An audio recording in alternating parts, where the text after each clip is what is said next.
됐어요. 됐나요? 네. 자, 여러분 반갑습니다. 오랜만에 돌아온 캠브리지 동아시아사 시간입니다. 여러분들한테 지난번에 공지했던 것처럼 3학년 학생들에게 수업하는 장면을 2학년들과 함께 공유하기 위해서 촬영을 시작을 했고요. 일주일에 한 번씩 이렇게 일주일 수업 내용을 한꺼번에 업로드를 할 예정입니다. 3학년 학생들도요, 선생님이 유튜브 찾아와서 수업 영상들 보면서 시험 준비할 때 많은 도움이 되었으면 좋겠어요. 자, 우리 지난 시간에 7쪽 하고 있었습니다. 맞나요? 네. 자, 같이 한번 볼게요. 우리 지난 시간에 한 무제의 정복 전쟁과 동아시아의 질서 변환 부분부터 살펴본다라고 이야기를 했어요. 자, 같이 한번 보도록 하겠습니다. 자, 지난 시간에 우리 한 무제가 활발한 정복 활동을 벌였는데 세 군데랑 전쟁했다 그랬어요. 어디였나요? 흉노, 고조선, 그리고 북베트남이었어요. 그죠? 자, 그들 가운데 한 무제가 가장 신경을 많이 썼고 또 가장 힘들어서 전쟁한 곳은 어디였다라고 이야기를 했나요? 바로 흉노였어요. 그죠? 오랫동안 전국시대 말부터 오랫동안 중국을 침략하고 약탈해왔던 흉노로부터 안전을 지키는 것이 한 무제의 정복활동의 가장 주된 목표였다라고 이야기를 했습니다. 자, 그래서 거기 보면은 흉노 공격 기원전 113년부터 119년까지로 되어 있는데 연도 선생님이 오타거든요. 잘못 썼거든요. 수정 좀 해주세요. 기원전 133년에서부터 119년까지예요. 선생님이 오타를 했습니다. 기원전 113년을 133년부터로 바꿔주세요. 자, 아무튼 한 무제의 이러한 장기적인 흉노에 대한 공격을 바탕으로 흉노족들을 고비 사막 이북으로 몰아내는데 성공을 했고요. 깐수 지역이라고 하면 오늘날 몽골 근처인데요. 그 지역에 군현을 설치했어요. 군현을 설치했다라고 하는 것은 한 나라가 직접 지배했다라는 것을 의미한다라고 지난번에 군현제 설명할 때 이야기했었어요. 기억이 나나요? 네, 그래서 군현을 설치하고 거기에 군대를 배치함으로써 흉노의 침략을 막고자 했다라는 것입니다. 자, 그런데 선생님이 지난 시간에 이야기했던 것처럼 사실 흉노랑 전쟁을 하고 또 그들의 침략을 계속해서 막아내는 일은 상당히 어려운 일이었다라고 이야기를 했어요. 왜 그랬느냐? 흉노족들이 사는 지역은 유목지역이기 때문에 전쟁을 통해서 정복하고 난 뒤에 거기에서 농사를 지을 수가 없어서 계속해서 경제력을 확보하기가 어려웠다라고 이야기를 했어. 그지? 그래서 흉노족을 몰아내고 그 지역을 지키는 데에는 계속해서 남쪽에서 식량을 실어 날라야 됐기 때문에 어마어마한 비용이 들었다라고 이야기를 했었어요. 기억이 나나요? 네. 자, 그래서 이 흉노와의 전쟁에 대한 비용 부담을 느꼈던 한 무제의 경우에는 혹시 우리랑 같이 흉노를 공격할 사람들은 없을까? 우리랑 동맹을 맺은 나라를 구할 수 있다면 흉노와 전쟁을 하는데 들어가는 비용의 부담을 줄일 수 있지는 않을까 하는 생각을 하게 됩니다. 자, 그러다가 한 무제는 어떤 정보를 얻게 되느냐? 저 멀리 사막과 산맥 넘어 서쪽 끝에 가게 되면 대월지라는 나라가 있는데 그들이 과거 흉노와의 전쟁에서 패해서 서쪽으로 쫓겨났다더라라는 그런 정보를 입수하게 됩니다. 자, 그래서 한 무제는 우리가 만약에 그들과 동맹을 맺을 수 있다면 흉노와의 전쟁에 대한 부담을 줄일 수 있지 않을까라는 생각을 하게 되고요. 이 대월지와의 동맹을 추진하기 위해서 한 남자를 파견하게 됩니다. 그의 이름이 바로 무엇이냐면 장건이라고 하는 사람이에요. 자, 이 사건이 바로 장건의 파견이라고 하는 사건입니다. 굉장히 역사적으로 중요한 사건이거든요. 자, 이 사람 왜 보냈다고? 맞추십시다. 흉노와 싸우기 위해 대월지와 동맹을 맺기 위해서 장건이라는 사람을 파견했다라는 것이에요. 자, 당시 중국 사람들의 경우에는 중국의 저 먼 서쪽에는 어떤 나라가 있는지 제대로 된 정보를 가지고 있는 사람들이 거의 없었어. 자, 우리 지난 시간에 동아시아라는 지역은 대단히 폐쇄적인 지역이다라는 이야기 첫 시간쯤에 얘기를 했었어요. 그죠? 동쪽으로 가게 되면 세계에서 가장 넓은 바다인 태평양이 있고, 그죠? 서쪽으로 가다 보면은 고비 사막이라든지 알타이 산맥이라든지 텐산 산맥 같은, 또 남쪽으로 가게 되면 히말라야 같은 거대한 산맥과 같이 인간의 이동을 어렵게 만드는 장애물들이 있기 때문에 이 지역이 외부와의 어떤 교류가 상당히 어려운 지역으로 남겨져 있어서 하나의 문화권을 성립하게 되었다라고 이야기를 했었잖아요. 그죠? 기억이 나나요? 자, 그래서 당시 한나라 사람들의 경우에는 저 먼 서쪽에 뭐가 있는지를 잘 몰랐어요. 그래서 용감하고 똑똑하면서도 말을 잘하고 황제에 대한 충성도 높은 장건이라는 사람을 보내서 위지의 길을 개척하는 모험을 떠나게 한 거예요. 그리고 대월지와 동맹을 맺어오라는 어려운 미션을 맡게 되었던 것이죠. 자, 그래서 이 장건의 경우에는 한나라의 수도였던 장안인데요.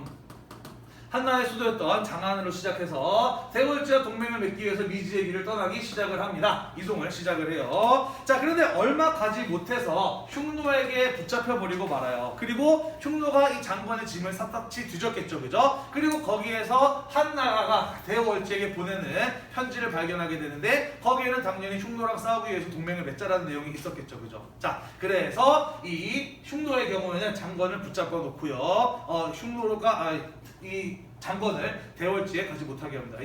평소에 좀 수업을 잘하다 갑자기 촬영을 하니까 좀 말이 좀 꼬이네. 말을 좀 이렇게 또박또박하게 해야지 이게 자막도 잘 달리고 또 이게 구독률도 올라가잖아, 그지? 그래서 말을 좀 신경을 쓰다 보니 잘 안 되네요. 그냥 평소대로 해야겠어, 그지? 자, 아무튼 장관은 가다가 흉노에게 붙잡혀요. 그리고 흉노의 경우에는 이 사람이 말도 잘하고 굉장히 똑똑하다 보니까 이 사람은 바로 죽일 게 아니라 우리 편으로 만들어서 잘 부려먹어야겠다라는 생각을 하게 됩니다. 그래서 장관의 경우에는 흉노에게 인질로 붙잡혀 있는데 인질로 붙잡혀 있었던 기간이 얼마 정도 되느냐? 무려 10년 동안이나 인질로 붙잡혀 있었어요. 자, 흉노의 경우에는 장관을 자기 편으로 만들기 위해서 예쁜 흉노적 여자랑 결혼도 시켜줘요. 그리고 장관의 경우에는 흉노적 여자랑 결혼을 해서 애들도 둘이나 낳습니다. 그렇게 10년의 세월이 흐르게 된 거예요. 자, 그러다 보니 흉노도 보통 사람이라고 한다면 이쯤 지났으면은 에이 뭐 한나라 황제 뭐가 중요하겠어, 이제는 그냥 내가 가족들하고 행복하게 사는 게 중요하지 뭐 라고 생각을 하면서 그대로 눌러앉아 살았겠죠, 그죠? 흉노도 세월이 10년이나 지나다 보니 이제는 얘가 도망갈 마음이 없나 보구나 라고 이렇게 방심을 하게 됩니다. 하지만 장관의 경우에는 황제에 대한 충성심이 워낙 강한 사람이고 한 번 맡은 일은 끝까지 해내는 그런 사람이었던 것 같아요. 10년이 지난 뒤에 흉노의 감시가 소홀해진 틈을 타서 탈출하는 데 성공을 하게 되고요. 사막과 산맥을 넘어서 드디어 대월지까지 가는데 성공을 하게 됩니다. 자, 그래서 대월지에 가서 이야기를 해요. 나는 한나라에서 보낸 사신이며 우리는 흉노랑 전쟁을 하려고 하는데 그들에 대한 어떤 전쟁 부담이 상당히 크다. 너네도 흉노랑 과거에 싸웠고 흉노에 대한 감정이 안 좋다고 들었다. 우리랑 동맹을 맺어서 흉노와 함께 싸우지 않겠는가? 라고 이렇게 물어봅니다. 자, 그런데 대월지 쪽에서는 뭐라고 이야기를 하느냐? 우리는 옛날에 걔네랑 싸워봐서 걔네가 얼마나 무서운지 잘 알다. 그리고 우리는 걔네를 피해가지고 이 멀고 먼 사막과 산맥을 넘어서 서쪽까지 왔다. 여기까지 오니까 이제서야 흉노의 위협으로부터 벗어나서 안전하게 살게 되었다고 마음 놓고 있었는데 왜 우리 보고 다시 그 무서운 흉노랑 싸우라고 하느냐? 그러기 싫다라고 이야기를 해요. 그래서 죽을 고생을 하고 여기까지 갔는데 결국 장관의 경우에는 동맹을 맺는 데에는 실패하게 됩니다. 자, 실패했으니까 어떻게 해야 돼요? 죽어야 돼요? 아니, 실패했다고 다시 보고를 해야 될 거 아니에요, 그지? 자, 그래서 실패했다고 보고를 하기 위해서 다시 돌아오다가 또 다시 흉노에게 중간에 붙잡혀 버리고 말아요. 자, 그런데 이 사람이 처음 출발할 때는 뭐 레벨 1, 2밖에 안 됐었는데 돌아올 때는 이미 말레쯤 되어 있었어. 이번에는 흉노에게 붙잡힌 지 1년 만에 재탈출하는데 성공을 하게 되고요. 이번에는 자기 혼자 탈출하지 않고 자기 부인이랑 자식까지 다 데리고 흉노로부터 탈출하는데 성공을 합니다. 그래서 무려 13년 만에 장안으로 다시 돌아오는데 성공을 하게 돼요. 13년 만에 장안으로 돌아왔어요. 얼마나 꿈에 그리던 고향으로 돌아와서 기뻤겠어, 그지? 한무제를 보는 순간 아마 눈에서 탁동 같은 눈물이 뚝뚝뚝 흘러내렸을 겁니다, 그죠? 한무제도 13년 만에 돌아온 부하가 신하가 얼마나 예뻤겠어, 그지? 감동스러운 재회가 이루어졌겠죠, 그죠? 자, 그리고 한무제가 물어봤을 겁니다. 그래, 그래서 어떻게 동맹은 성공했니? 라고 물어봤겠죠, 그죠? 자, 그런데 뭐라고 대답했을까? 동맹을 맺는 데에는 실패했습니다 라고 이렇게 대답했겠죠. 그럼 13년 동안 뭐 한 거야 임마? 라고 이렇게 이야기를 했을 수도 있겠죠, 그죠? 자, 그런데 그때 이 장건이 한무제에게 굉장히 중요한 내용을 보고합니다. 그게 바로 무엇이냐? 지금까지 중국 사람들이 몰랐던 저 서쪽 세계에 대한 정보를 가지고 왔고 그것을 한무제에게 보고를 하게 됩니다. 내가 저 먼 서쪽까지 가봤더니 저 서쪽 너머에는 인도라는 나라도 있고 페르시아라고 하는 나라들도 있다더라. 그런 나라들도 있다더라. 지금까지 우리가 몰랐던 저 서쪽 세계에 대한, 서역 세계에 대한 많은 정보를 가지고 돌아왔습니다 라고 이렇게 이야기를 해요. 그리고 그 정보 가운데 굉장히 우리에게 도움이 되는 정보가 있는데 그게 바로 무엇이었느냐? 그것은 저들이 직접 만들지 못해서 우리나라의 물건을 상당히 비싸게 사는 게 있더라는 겁니다. 그게 바로 무엇이었을까요? 종이요? 종이는 한참 더 뒤에 나와요. 무엇이었을까요? 그게 바로 비단이었던 거예요. 가볍고 부드럽고 예쁜 광택이 나는 비단이라는 걸 엄청나게 비싸게 사고 있더라는 겁니다. 누구한테? 흉노한테서 비싸게 사고 있더라는 거예요. 그래서 우리가 흉노를 거치지 않고 직접 그들에게 비단을 수출할 수 있다라고 한다면 우리는 막대한 이익을, 경제 무역의 이익을 얻을 수 있을 것이고, 그것은 흉노와 전쟁을 하는데 비용을 마련하는데 굉장히 유용하게 쓰일 것 같습니다라고 이렇게 보고를 하게 되죠. 자, 그래서 이후에 한무제는 그거 참 좋은 생각이다라는 데 동의를 하게 되고요. 이후에 한무제는 다시 장건에게 군대를 주어서 네가 왔다 갔다 했던 길 다시 네가 장악하도록 해라라고 이야기를 합니다. 그래서 장건은 다시 한번 군대를 이끌고 대궐지를 왕래하게 돼요. 그러면서 새로운 교육의 길이 뚫리게 되었다라는 것입니다. 그 길이 바로 무엇이에요? 그렇죠. 이 장건의 파견을 통해서 새롭게 개통된 길, 그게 바로 무엇이냐? 비단이 활발하게 수출되었던 바로 비단길이에요. 장건의 파견이라고 하는 사건은 단순히 한나라가 비단을 수출하게 되었다, 비단을 수출하게 되었다는 것보다 더 큰 의미를 갖는 대단히 역사적으로 중요한 사건이었다라고 볼 수가 있어요. 비록 동맹을 맺는 데는 실패했지만 서역지방, 이 중국의 서쪽 너머에 어떤 나라들이 있는지에 대한 정보를 얻어왔고, 그리고 그들에게 무역을 통해서, 비단 무역을 통해서 막대한 경제적인 부를 얻을 수 있었는데요. 그뿐만 아니라 이후에 이 비단길을 통해서 비단만 팔았겠어? 아니겠죠, 그죠? 물건을 팔았으면 물건을 또 사왔겠죠, 그죠? 이 장건이 개척한 비단길을 통해서 이후에 서쪽 세계의 물건들도 중국에 들어오고, 중국에서 비단만 팔았겠어요? 아니겠죠, 그죠? 중국의 발달된 문화에서 생산된 많은 물건들이 또 서역으로 건너갔을 겁니다. 이때 한나라에서 생산된 비단이 어디까지 갔다고 하느냐? 로마까지 갔다라고 해요.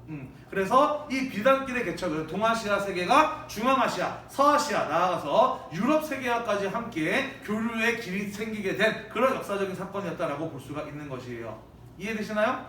네. 자, 그래서 유라시아 대륙 전체에 걸친 세계적인 교역망이 개통된 사건, 그게 바로 장건의 파견이라고 하는 사건이다라는 것이에요.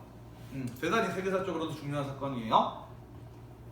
자, 이후에 밑줄 칩시다. 흉노의 물자를 차단하고 동서교역의 주도권을 한나라가 확보할 수 있었다라는 것이에요. 지금까지 서역 세계에다가 비단을 팔아왔던 이들이 누구였어요? 흉노였어요. 하지만 장건이 직접 왕래했던 길을 통해서 비단을 팔게 되다 보니 그들은 굳이 흉노를 통해서 물건을 살 이유가 없죠, 그죠? 그러면서 흉노가 비단 무역을 통해서 이익을 얻는 것을 막는 데 성공했다라는 것이고요. 나아가서 한나라가 비단 무역을 중심으로 동아시아 세계와 서역, 중앙아시아, 서아시아, 유럽 세계와의 교역의 주도권을 확보하게 됨으로써 경제적인 부를 얻었을 뿐만 아니라 활발한 문화 교류를 통한 발전을 이룩할 수 있었다라는 것이에요.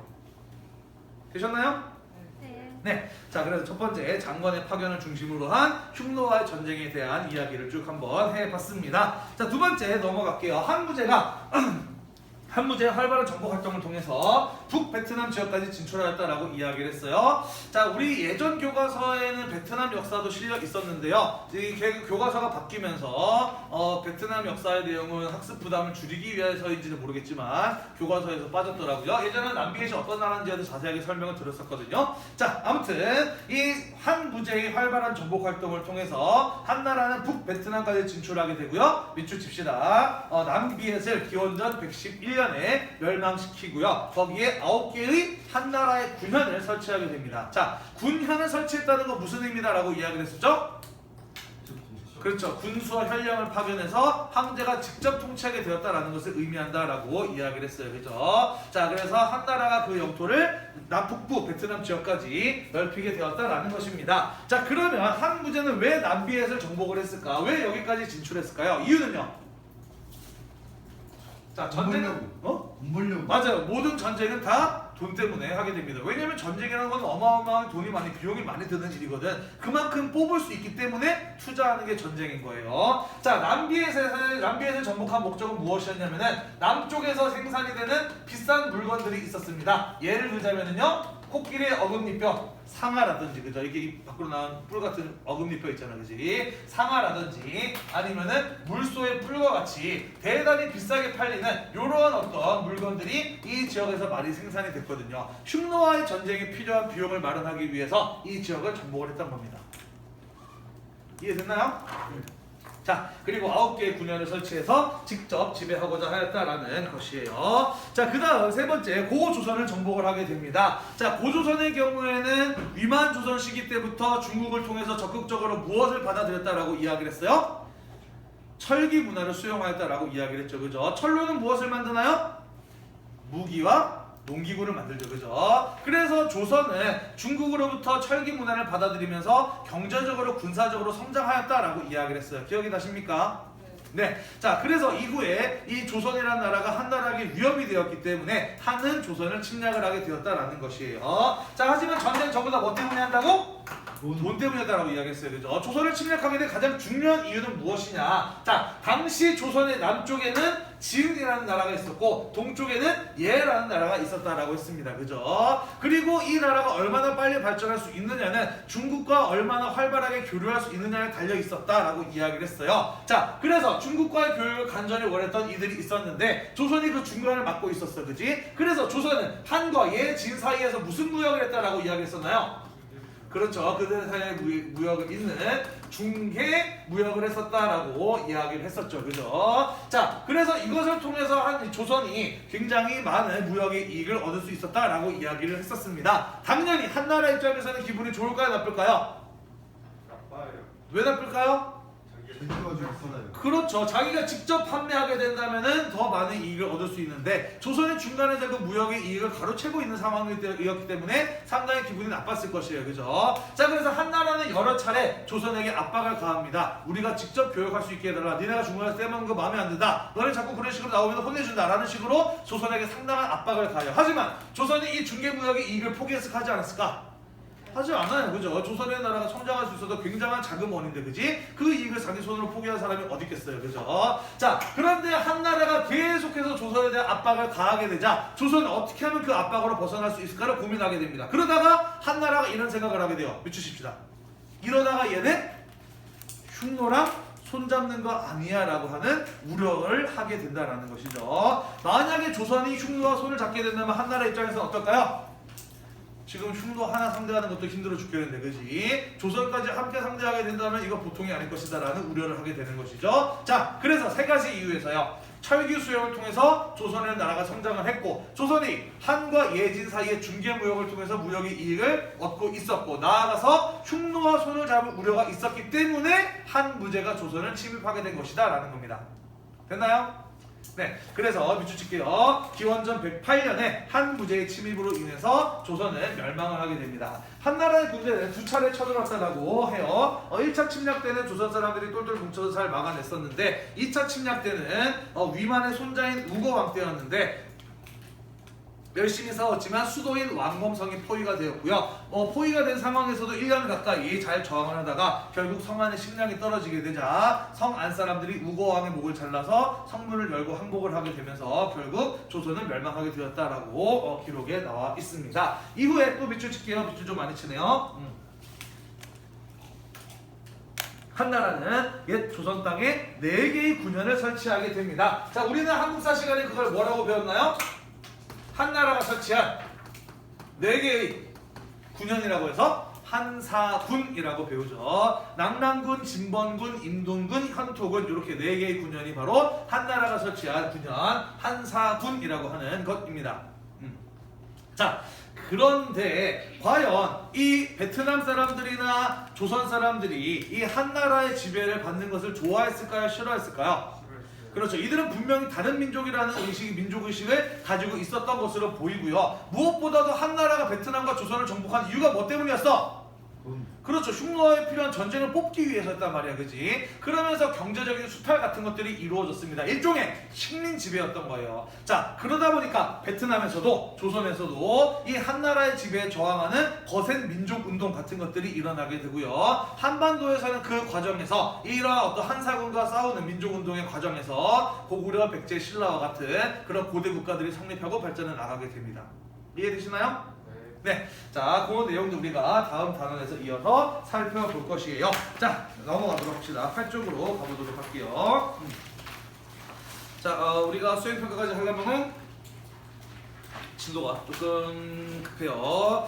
예전에는 중간고사를 한 11페이지까지 받고 기말고사를 한 22페이지까지 받거든. 그래서 선생님은 이번 기말에 22페이지까지는 시험 범위로 생각하고 있었는데 온라인 수업 선언한 다음에 그 다음에 또 복습까지 해주다 보니까 평소보다 한 3주 정도의 시간이 더 부족할 것 같아요. 그래서 이거 어떡하지? 뭐 중간고사 정도밖에 안 되는 진도 가지고 기말고사 봐야 될 것 같은데 라는 그런 걱정이 좀 됩니다. 그래서 열심히 좀 진도를 빼보려고 하고요. 무엇보다도 유튜브에 올라가는 영상이다 보니 좀 이렇게 이제 수업의 내용이 좀 어느 정도 충실해야 되거든요. 그래서 조금 시간이 부족할지 모르겠는데 아무튼 좀 빨리 우리가 해야 되는 부분들 좀 정리를 해보도록 하겠습니다. 8쪽 보도록 할게요. 화가 너무 길어네요. 자, 8쪽 보도록 하겠습니다. 자, 거기 큰 대단으로 넘어갔네요. 4. 인구 이동과 정치사회 변동이라고 되어 있어요. 자, 동아시아 세계에서는요, 기원을 전후한 시기, 그러니까 0년 즈음부터 해서 700년대, 800년대, 900년대까지, 아니, 7, 8세기니까 600년대, 700년대까지 대규모의 인구 이동이 일어나게 됩니다. 그것은 농경민들뿐만 아니라 유목민족들도 마찬가지였다라는 것이죠. 자, 사람들이 대규모로 이동하게 되는 일은 왜 일어날까요? 당연히 그들이 원래 살던 지역이 살기 힘들어졌기 때문에 더 살기 좋은 지역으로 이동을 하게 된 것이었겠죠. 그죠? 자, 그렇다면 동아시아에서 사람들이 살기 좋은 쪽은 어느 쪽이었을까요? 동서남북으로 봤을 때 남쪽. 그렇죠. 남쪽이 북반구니까 남쪽이 따뜻하고 먹을 게 많아서 살기가 좋았을 거예요. 그죠? 자, 그래서 동아시아에서 나타났던 대규모 인구 이동의 방향을 보면은 대충 어디에서 어느 쪽이었다? 그렇죠. 항상 그런 것은 아니었지만 대체로 북쪽에서 남쪽으로의 인구 이동이 일어났다라는 거예요. 그것을 남쪽으로 내려왔다라고 해서 남하라고 이야기를 한다라는 것이죠. 자, 그렇다면 사람들은 왜 이동을 하였느냐? 이유는 여러 가지가 있습니다. 기후가 변해서 원래 살던 지역이 살기 힘들어졌거나 혹은 자연재해가 일어나게 되면서 사람들이 삶의 터전을 잃어버리게 됐을 수도 있어요. 또는 급격하게 인구가 증가하게 되면서 먹을 것이 부족하여 더 많은 먹을 것을 위해서 이동하는 경우들도 있었고요. 정치적인 갈등, 예를 들자면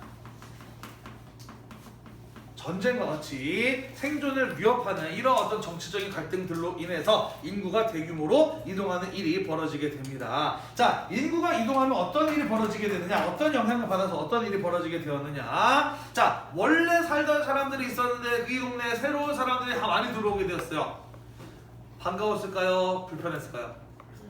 그렇죠. 나하고 다른 사람들하고 함께 살아간다는 거 우리가 다음 시간에 이야기했지만은 굉장히 어려운 일이에요. 그죠? 게다가 한정된 자원을 그들과 나눠야 한다는 사실이 더 불편했을 겁니다. 그래서 원래 살던 토착민과 새롭게 이주해온 이주민들 사이에 갈등이 벌어지게 돼요. 어떤 일이 벌어질까요? 싸워서 뺏어요. 이긴 놈은 이긴 쪽은 남고 진 쪽은 떠나야 되겠죠. 그죠? 자, 그리고 그 사람들이 이동하게 되면은 또 이동한 지역에서 그런 일이 다시 한번 벌어질 겁니다. 그죠? 자, 그래서 인구의 이동은 토착민과 이주민 사이의 갈등이 일어나게 되고 이후에는 이주해온 사람들과 또 다시 이주해온 사람들의 갈등이 벌어지기도 해요. 다시 말해서 믿으십시다. 인구 이동은 마치 도미노처럼 한 번에 끝나는 것이 아니라 2차, 3차에 걸친 연쇄적인 이동을 유발하기도 했었다라는 것이에요. 연쇄적인 이동을 유발하기도 했다라는 겁니다. 자, 그 과정에서 새로운 국가나 정권이 수립되기도 하고요. 새롭게 생긴 국가들 사이에 새로운 외교관계가 생기기도 합니다. 또한 인구 이동으로 인해서 지금까지 따로 살던 두 개의 민족이나 종족이 하나의 지역에 살게 되면서 그들 간의 융합이 이루어지기도 하는데요. 자, 선생님이 앞으로 동아시아사 수업하면서 이 얘기 굉장히 많이 할 거예요. 인구가 이동을 하면은 무엇이 함께 이동할까요? 문화. 정말 훌륭한 학생이야. 기가 막히네. 인구가 이동하면은 문화가 함께 이동이 되면서 문화 전파의 현상이 일어나게 됩니다. 뭔 소리냐면은요. 자, 봅시다. 문화라고 하는 게 뭔가요? 먹고 사는. 그렇죠. 인간이 살면서 사용하는, 만들어낸 모든 것들을 다 문화라고 이야기를 합니다. 자, 내가 이동을 하면은 무엇이 같이 이동하느냐? 내가 입고 있는 옷이 이동을 해요. 그죠? 내가 사용하는 도구들이 이동합니다. 이렇게 눈에 띄는 실제로 만질 수 있는 물질적인 것뿐만 아니라 내 머릿속에 들어있는 사상이나 종교도 나의 몸과 함께 이동을 해요. 그죠? 그래서 사람이 이동하면 문화가 함께 이동을 하게 됩니다. 따라서 이런 대규모의 인구 이동이 이루어지게 됨에 따라 늦추십시다. 문화가 전파되고 지역 간의 문화 교류가 활발하게 이루어지는, 발생하는 그러한 일들이 일어나게 되었다라는 거예요. 그래서 이 인구의 이동은 동아시아 역사에 국가의 성립과 발전이라는 부분에서 대단히 중요한 영향을 미친 사건들입니다. 자, 이 지금까지 설명한 인구 이동에 해당하는 사례들을 우리가 앞으로 함께 살펴볼 것이에요. 됐나요? 자, 거기 밑에 제일 먼저 중국에서 화북에서 강남 방면으로 있었던 대규모 인구 이동에 대한 내용이 나와 있는데요. 거기 있는 표만 가지고는 여러분들이 이해하기 어려울 것 같아서 칠판에다가 필기를 할 거거든요. 어느 정도의 공간이 필요하느냐? 선생님 교재 보시면은 대략 이 정도의 공간이 필요해요. 우리 교재를 이렇게 단면 인쇄로 한 이유는 뒷면에 필기할 시간이 있으면 필기하자는 의미에서 단면 인쇄로 넣어 놓은 것이거든요. 자, 넓은 공간이 필요하니까 넓은 공간 확보해 두시고 선생님이 칠판에 쓴 내용을 함께 필기해 보도록 합시다. 다른 반에서는 한 시간에 정리가 잘 된 반도 있고 안 된 반도 있는데 아무래도 좀 잘 됐으면 좋겠네요. 준비되셨나요? 같이 한번 써보도록 합시다. 제목은요, 위진 남북조 시대의 전개입니다. 화면에 여기까지 잘 커버되나요? 잘 나오고 있나요? 네. 위진 남북조 시대의 전개예요. 자, 같이 한번 좀 보도록 하겠습니다. 일단 복습을 좀 해야 역사의 흐름이 이해가 될 것 같은데요. 자, 우리가 한나라의 역사에 대해서 이런 내용들 배웠습니다. 한 무제 때 중앙 집권 체제를 이루고 우수한 인재를 선발하기 위해서 향거 리선제 같은 제도를 실시했었는데 그 과정에서 부정 추천 같은 것들이 일어나게 되면서 오히려 어떤 세력들이 성장을 하게 되었다? 호족이라고 하는 세력들이 성장을 하게 되었다라고 이야기를 했어요. 호족이란 어떤 세력들을 말하는 것이었냐면은 지방에 힘 있는 세력들을 말하는 것이었는데 이들이 지방에서 힘이 있는 강한 세력으로 성장할 수 있었던 이유는 농민들로부터 토지를 빼앗거나 사들였기 때문이었다라고 이야기를 했어요. 이들의 경우에는 넓은 규모의 토지라든지 그를 따르는 독자적인 병력 이런 것들을 가지고 있는 강력한 세력이었다라고 이야기를 했었습니다. 자, 그러다 보니 지방에서 성장한 이들 호족에 의해서 중앙 집권적인 통치 체제가 흔들리게 되고요. 여러 가지 각종 사회 문제가 나타났었다라고 이야기를 했었어요. 그래서 그러한 문제를 해결하기 위해서 황제의 자리를 찬탈하고 빼앗고 잠시 새로운 나라를 세운 이가 있었습니다. 그가 바로 누구였었나요? 왕망이라고 하는 사람이었고 그가 세운 나라 이름이 무엇이었죠? 그렇죠. 신왕조를 세웠었습니다. 그죠? 자, 왕망의 경우에는 그래서 이 호족들의 힘이 지나치게 강한 문제를 해결하기 위해서 대단히 급진적인 개혁을 시도했었는데 예를 들면 어떤 사건, 어떤 것이었나요? 모든 토지를 국가의 소유로 하고 그것을 농민들에게 나누어 줌으로써 농민들의 삶을 안정시키고 세금도 잘 내게 만들려는 그런 개혁을 시도했었습니다. 기억나나요? 네, 대단히 급격한 개혁을 시도했었는데요. 자, 그러한 왕망의 급격한 개혁 시도는 성공했나요? 실패했나요? 왜 실패했어요? 그죠? 호족들이 거세게 반발을 하게 되면서 실패하게 되었다라고 이야기를 했었습니다. 그죠? 특히 호족들의 경우에는 유수라고 하는 황족 출신의 호족을 내세워서 그 왕망과 대결을 벌였었고 유수의 군대가 왕망을 격파를 하게 되면서 신왕조는 일찍 망하게 되고 유수라는 사람이 광무제의 자리에 올라서 새롭게 한나라를 되살렸으니 그때부터의 한나라를 뭐라고 불렀었다? 후한이라고 불렀었다라고 이야기를 했었어요. 네, 쓰느라고 정신이 없으시네요. 기억이 나나요? 네. 자, 이 후한 시대에는 상황이 어떠했느냐? 호족들이 힘이 너무 세서 나라에 여러 가지 문제가 생긴 상황이 해결됐어요? 안 됐어요? 전혀 해결되지 않았어요. 그죠? 후한대에 와서도 호족들은 여전히 그 힘이 강력했습니다. 그죠? 자, 그래서 이러한 사회 문제로 인해서 먹고 살기 힘들었던 농민들이 대규모의 반란을 일으켰었어요. 대표적인 사건이 무엇이었나요? 바로 그렇죠. 황건적의 난이라고 하는 사건이었어요. 기억나나요? 네. 자, 이 황건적의 난을 계기로 지방에 힘 있는 호족 세력들이 독립적인 세력으로 성장을 하게 되었고 결국 그들이 새로운 나라를 세우면서 한 나라를 멸망하게 되었다라고 이야기를 했었어요. 자, 호족들이 세운 나라 어떤 나라가 있었나요? 어떤 나라가 있었나요? 조조가 세운 위나라, 그리고 유비가 세운 괜찮아요. 그럴 수도 있죠. 촉한, 그리고 손권이 세운 오나라 이렇게 셋으로 손권이 세운 나라 오나라 이렇게 셋으로 나뉘어지게 되었다라고 이야기를 했었어요. 기억나나요? 네. 여기까지 배웠었죠, 그죠? 자, 이 위촉 오 가운데 가장 잘 나가는 나라, 가장 힘이 센 나라는 어디였을까요? 위. 네, 왜 위라고 생각하지? 정답인데? 삼국지 보니까 위가 이겼어요. 아, 맞아요. 결과를 알고서 얘기하는 건데, 자, 위나라가 가장 강력한 이 나라일 수 있었던 이유는 무엇이었느냐? 그것은 바로 이들이 어디를 차지한 나라였기 때문이냐면은 화북 지방을 차지한 나라였기 때문이에요. 화북은 동아시아에서 가장 먼저 국가가 성립하고 발전한 지역이었어요. 그지? 중국 중에서도 경제와 문화와 인구의 중심지였어요. 따라서 나라의 땅 크기만 비교해보자면 셋이 비슷했을지 모르겠지만 실질적으로 가지고 있는 국력을 따져봤을 때는 위나라가 가장 강력했었다라는 것이에요. 이해되십니까? 자, 그래서 세 나라 가운데 가장 힘이 강했던 위나라에 의해서 이후에 가장 힘이 약했던 총나라가 합쳐지게 됩니다. 병합이 이루어지게 돼요. 병합이 이루어지게 됩니다. 자, 그런데 그 뒤에 어떤 일이 벌어지게 되느냐? 삼국지 갔더니 위나라가 제일 셌다 그랬잖아, 그지? 근데 위나라 어떻게 망하지? 왜요? 기억이 잘 안 날걸? 마지막쯤에 등장한 나쁜 놈이 있는데 혹시 사마의라고 들어봤니? 못 들어봤어요? 책무 아니었어요 여기가? 맞아요. 자, 그 사마의의 후손들이 이후에 조씨 가문을 몰아내고 나라를 세우게 됩니다. 이른바 사마씨의 반란이라고 하는 것이 일어나게 되면서 위나라가 망하고 새로운 국가가 세워지게 되는데 그 나라가 바로 진나라였어요.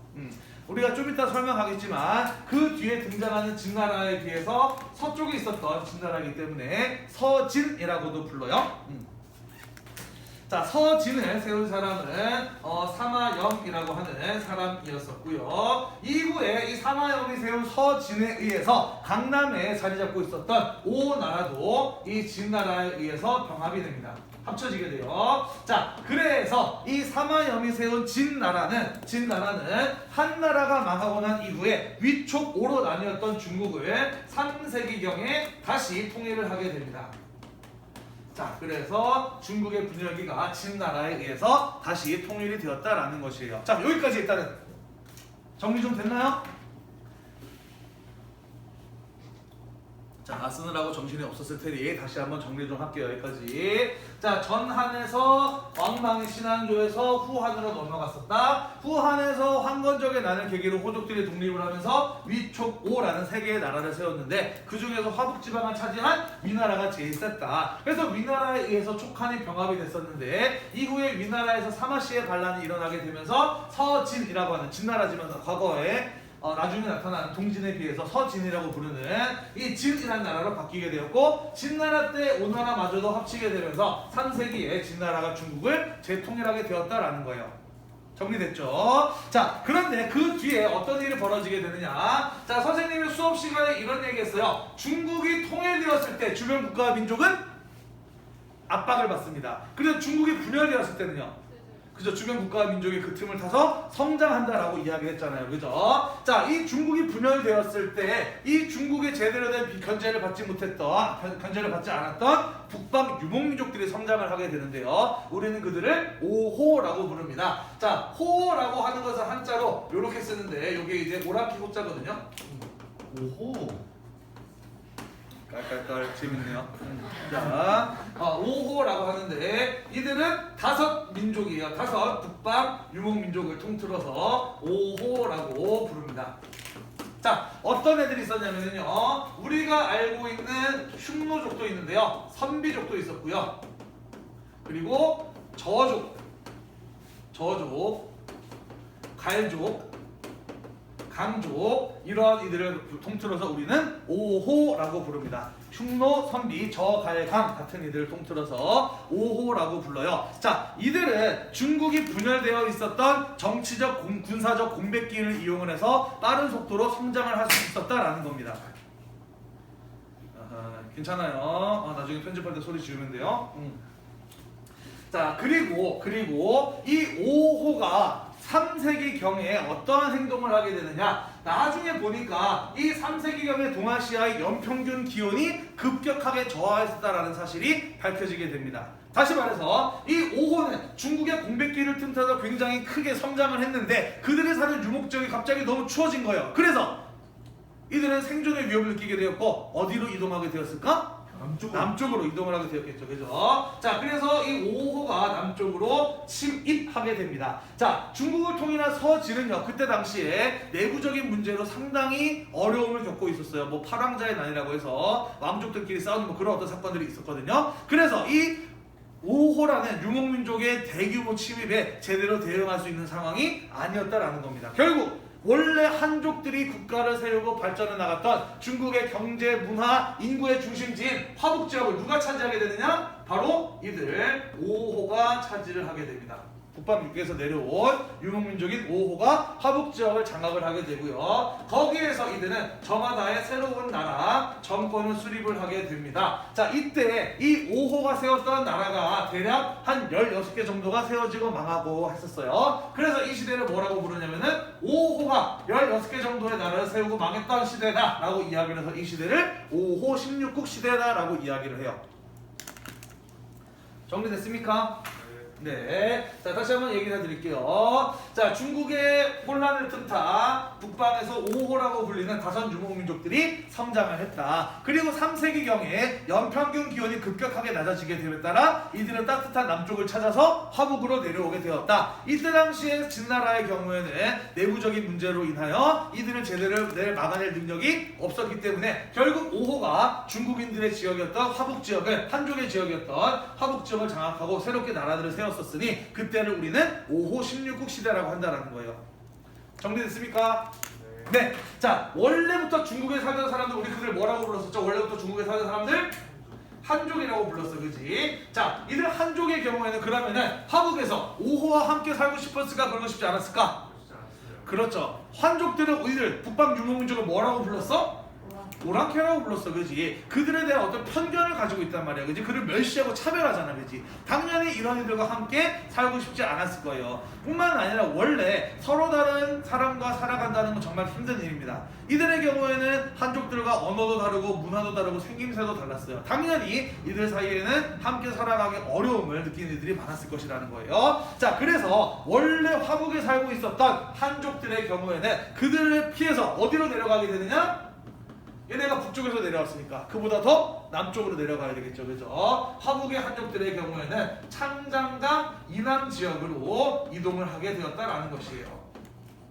그게 바로 어디입니까? 양쯔강 이남 어디예요?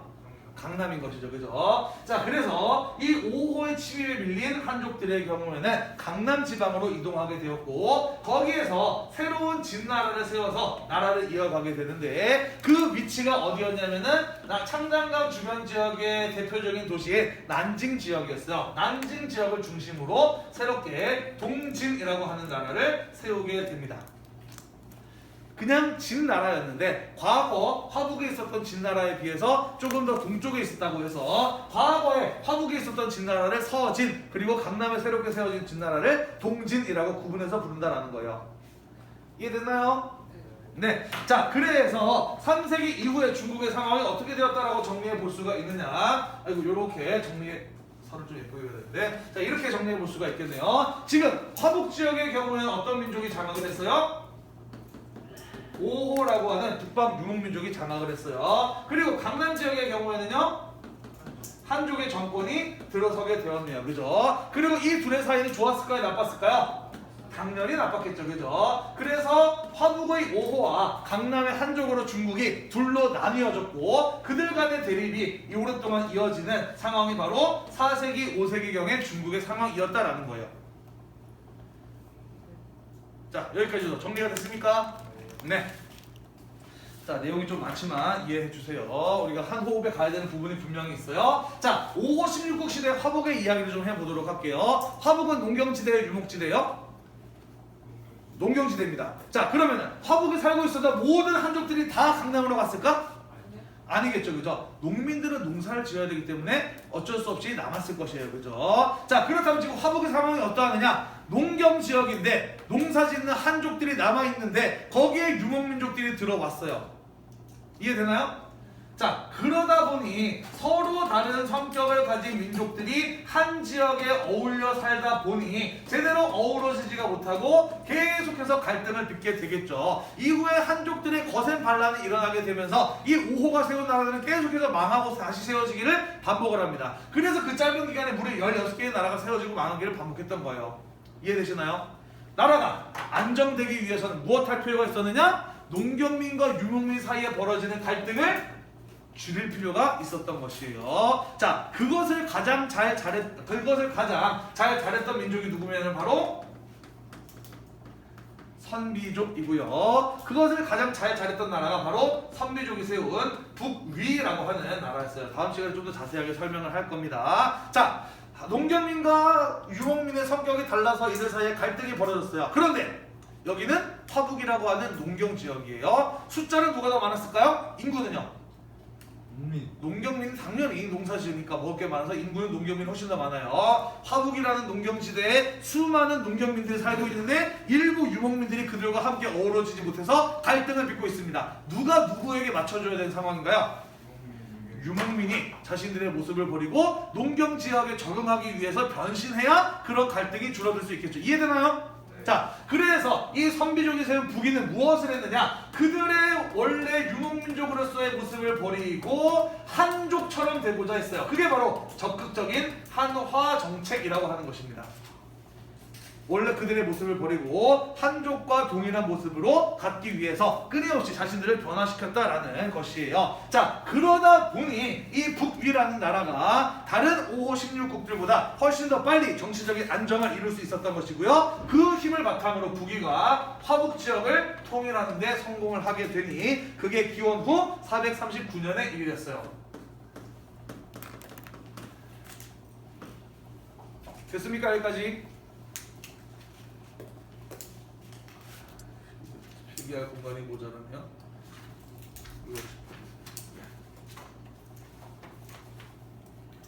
자, 그러나 북위도 이후에 내부 분열이 일어나게 되면서 동위와 서위로 나뉘게 되고요. 그 안에서도 또 정치적인 문제로 인해서 나라 이름이 북제 그리고 북주로 바뀌게 되는데 북주와 북제의 경쟁에서 북주가 승리를 하게 되고요. 북주가 북제를 병합을 하게 되면서 새로운 나라로 거듭나니 그게 바로 수나라입니다. 수나라 들어봤나요? 네. 그렇죠. 고구려를 두 차례 침공한 수나라 들어봤죠. 그죠? 자, 그래서 이렇게 전개가 이루어지게 된다라는 거. 자, 여기까지 정리됐습니까? 네. 자, 그렇다면 한편 강남 지역에서는 어떤 일이 벌어지고 있었는지 같이 한번 이야기를 해보도록 할게요. 자, 중국어 배운 사람 있나요? 여기 중국어반 있었나요? 네, 중국어 몇 종류가 있지, 중국어? 몰라요. 맞아요. 중국어는 북경을 중심으로 하는 북경어와 광둥 지방을 중심으로 하는 광둥어가 있습니다.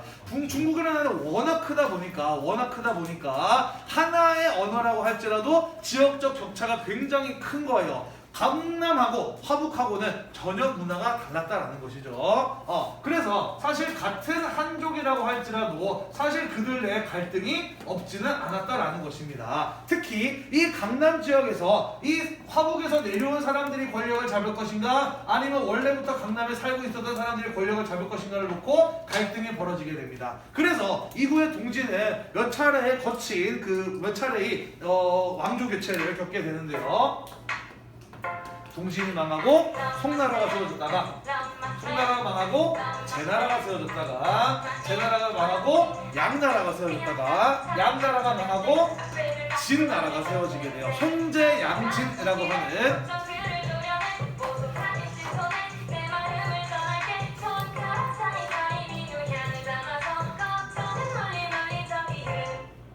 송제, 양진 이렇게 네 차례의 왕조의 교체를 이루게 되고요. 나중에 이 진나라의 경우에는 수나라에게 합쳐지게 됩니다. 자, 그래서 수나라 같은 경우에는 6세기 말에 중국을 재통일하게 되어 서진이 망한 3세기 이후에 300년 동안 이루어졌던 이 대규모 인구 이동으로 인해서 격변의 정치적인 변화를 겪다가 결국 6세기 말에 수나라에 의해서 재통일을 이루게 되고요. 그리고 우리 알다시피 수나라는 이후에 그렇죠. 이 중국의 분열기 동안 성장했던 고구려랑 전쟁을 하느라고 몇 차례 무리한, 두 차례 무리한 원정을 하다가 결국 망하게 되고 이후에 37년 만에 새로운 나라로 재통일되니 그 나라가 바로 무엇이에요? 그렇죠. 이후에 당나라가 건국이 되는 것이죠. 자, 이 상황이 바로 우리가 지금까지 살펴보았던 인구 이동으로 인해서 나타났던 대규모의 정치니까 말이 꼬였다. 대규모의 인구 이동의 사례이고요. 그를 통해서 나타났던 정권의 수립과 변화 과정이에요. 미안해요. 조금만 더 할게요. 자, 우리가 제목 지금 뭐라고 썼냐면은 위진 남북조 시대라고 썼어요. 그죠? 자, 위나라에서 진나라로 바뀌었다가 북쪽에서 이러한 새로운 왕조들이 성립을 했어요. 이들을 통틀어서 북쪽의 왕조, 북조라고 부르고요. 송제, 양진이라고 해서 네 차례 왕조 교체가 있었네요. 이들을 남쪽에서 성립되었던 왕조라고 해서 남조라고 합니다. 그래서 이 시대를 위진 남북조 시대다라고 이야기를 하는 것이고요. 자, 중국이 분열되어 있으면 주변 국가 민족은 어떤 영향을 받는다 그랬어요? 세져요. 그죠? 자, 이런 중국의 분열기가 있었기 때문에 한반도에서는 고구려, 백제, 그리고 신라, 가야와 같은 이러한 고대 왕국들이 성장을 해 나갈 수 있었던 것이고요. 우리가 다음 시간에 자세하게 이야기를 할 텐데요. 이후에 일본에서는 야마토 정권이라고 하는 일본 최초의 제대로 된 모습을 갖춘 국가가 성립을 하고 발전할 수가 있었다라는 것입니다. 정리 좀 되셨나요? 네, 오늘 좀 많은 내용 좀 무리해서 했는데 수업 잘 따라와 주셔서 대단히 감사하고요. 오늘 수업이 여러분들 공부에 도움이 되셨다고 한다면 구독과 좋아요 꾹꾹 눌러주시길 바라요. 대단히 고생 많으셨습니다. 감사합니다.